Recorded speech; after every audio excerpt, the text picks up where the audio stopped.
is Notsam Wrestling. Introducing your host from New York, here is Sam Roberts.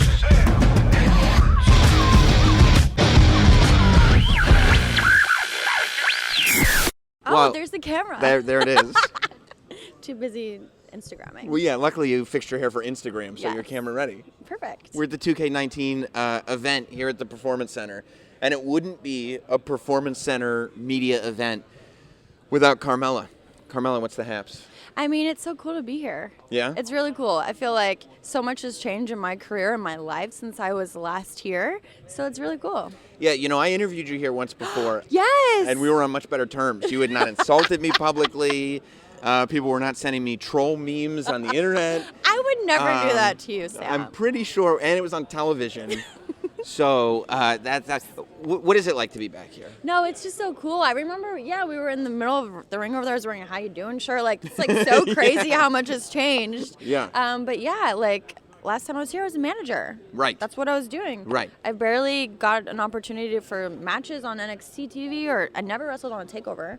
And now this last year has been so crazy. Did you think, you're like, you know what, I'm managing right now, but I'll get there. I'm going to end up being the women's Always. champion. I always knew that in the back of my mind, but it just seemed so far away, and Mm-hmm. it just felt like I knew it would happen someday, but it was like a distant dream that you never think is actually going to come true, and it did. So on one level, right, you've got your dream coming true. Yes. You win a championship. You beat Charlotte. Twice. You beat Asuka. Twice. But you got a huge percentage of the fan base being like, but you still can't wrestle. Of course. Does this do you go like, you guys don't understand like these accomplishments that there's nothing that you can do that's going to take this away from me? Exactly. That's Or exactly what it is. They can't ruin it for They you. can't. And I feel like it's a testament to my hard work. It's a testament to the Performance Center as well, everything that I learned here.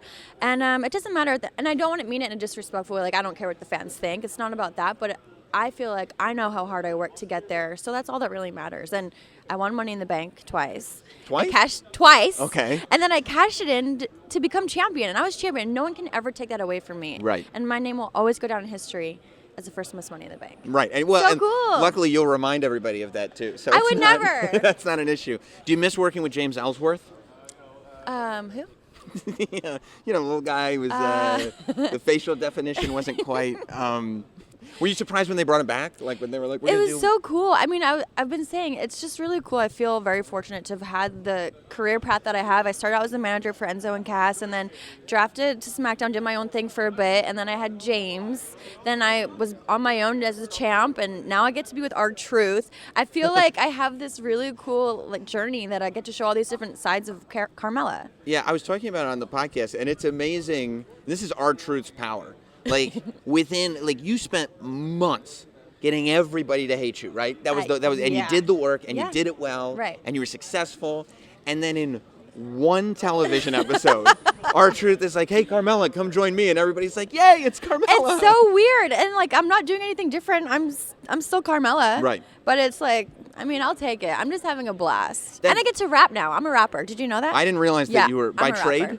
By trade. I didn't realize that. I mean, I knew that there was like some hip hop culture in you. I didn't realize you were full on rapper. Oh well, now I'm gonna drop an album. Really? Yeah. Wow. It's gonna be really dope. Wow, that's so you're giving Elias competition. Oh. Elias has nothing on me. On your rapping abilities? Yeah. Do you freestyles? A little bit. Yeah. Like, yo, check it once, check it twice. It's Leah on the mic. She be eating white rice. Oh, did I just say Leah? I meant Mella. Shoot. Can we cross that out? Still. Sorry. You're the realest rapper there is, you know? It's okay. Whoops. I also think, though, that, like, when you're a bad guy really, really well, and you make the transition into good guy, it's almost like this thing where fans are waiting, like, just give us a reason to cheer you, because, you know what I mean? Well, I don't know. I feel like they just love to hate me so much. Yeah. But it is what it is. What do you like better? I mean, you've only been doing this for, like, a couple weeks. But I was a good guy in NXT. Yeah. So, to me, it's more just, Carmella is still kind of the same. It's just, I guess, the situations that I'm put in, and there goes my phone. And it just depends on, like, I guess, who I'm up against. Like, if they love Becky Lynch. Right. So, like, if I was against her, of course they're going to cheer for her and hate me. Do you look at what's going on with Becky Lynch being like, oh, I got to be ready for a situation like that? Because obviously Becky Lynch is like, all right, I'm going to go out there and I'm going to be the villain. and everybody's like, yeah, no, we don't care. We're going to cheer for you No, anyway. but Becky is so justified in everything she's done. Right. So that's why she's getting cheered. People are like, no, that's not fair. Becky's been screwed over time after time after time for years now. Mm-hmm. So then she finally has like had enough. Right. Everyone can relate to that. Do you go, well, there was a third person in that match. If everybody could remember that I was the former women's champion. Oh, but that's okay. I think I mean, I'm going to be honest. I think I stole the show in that match. I mean, I did the most. So, but they can talk about Becky. They can talk about Charlotte. But, I mean, I still look the best. Well, That's fabulous. So you did the most and you looked the best. Yeah, exactly. Yeah, I think what people really like about you is your humility and your relatability and just the down-to-earthness that you come to the table with every single time. So when you go, right, and you accomplish all your goals, which you kind of have in the last year. Yeah, it's crazy. Do you kind of leave yourself with like, okay, now I'm not the women's champion anymore. What are my new goals? Like, what is the thing that fuels me going forward? For me, it's just constantly trying to improve and do the best I can. I could joke around and say I look and do the best, but honestly, I just feel like whatever situation I'm in, I want to do the best at it and just keep improving. Like I was a champion once, but I want to be champion again. I want to be the best rapper for R-Truth. I want to be the best at whatever it is I can do, and I continue to just, people can hate on me or down on me, whatever they want, but I just know that I'm working really hard and trying my best. Who were the people, because we're here at the Performance Center, who were the people that really helped you evolve from athletic person to superstar, WWE superstar? Gosh, everyone here. I mean, of course, Sarah Amato was the best coach. She really helped me so much and allowed me to like have my personality. And I think she knew that I used that to the best of my ability. And she would be, oh no, insert here or do this here, because you can go out there and do the moves all you want, but if you don't have some sort of connection with the audience and you don't have that personality where people are like, oh, I hate her, oh, she's cool, then you're not really gonna get the reactions you want. Right, you know? right.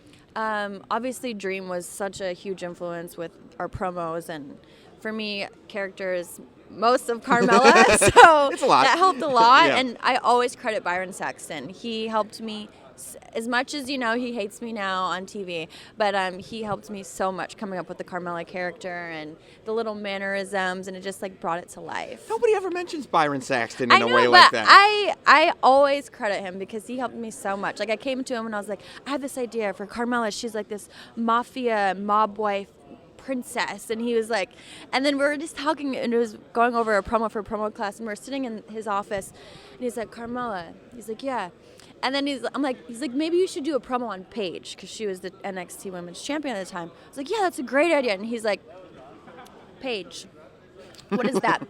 Like a book or something, Paige? And I was like, oh, this is Carmella. Yeah. Like, this is exactly what I want. And Yeah. it was just, like, snowballed from there. He's amazing. Did you think when you were standing, when you were part of the takeover at the Barclays Center, the first one, did you think that was going to be the biggest thing that you ever did in that moment? I mean, because it was such a departure. I think people almost take for granted that NXT runs in arenas now. But that first Brooklyn takeover was such a special show because it was such a departure. And it wasn't even supposed to be a full arena show. Right. But it was like the loyalty to the brand and the talent that was on the show made it kind of forced the hand to be like, no, we're selling the whole building out. Did you realize that there were still more moments to come after that would trump that? Or? Oh, I don't know. It's so crazy to look back at that time in NXT and how it got to where it was. You know, everyone that was here was putting in the work and on the grind all the time. And then when you're there and you're seeing and you're feeling these moments, I'll never forget when we were at TakeOver London. It was kind of the same thing, but like everyone was backstage and it was like, whoa, like we did this. Right. And it's not one person in particular. It was everyone's efforts and everyone coming together to like follow their dreams and just turn it into what it was. It was like super magical, and everyone was just like, this is nuts.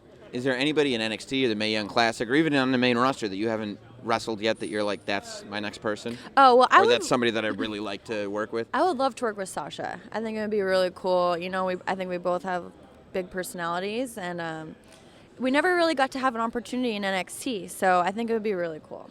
Well, I heard you already. You were, I think, pleasantly surprised at your ranking in the game. Yeah, You were I'm happy. an 80. Whoa!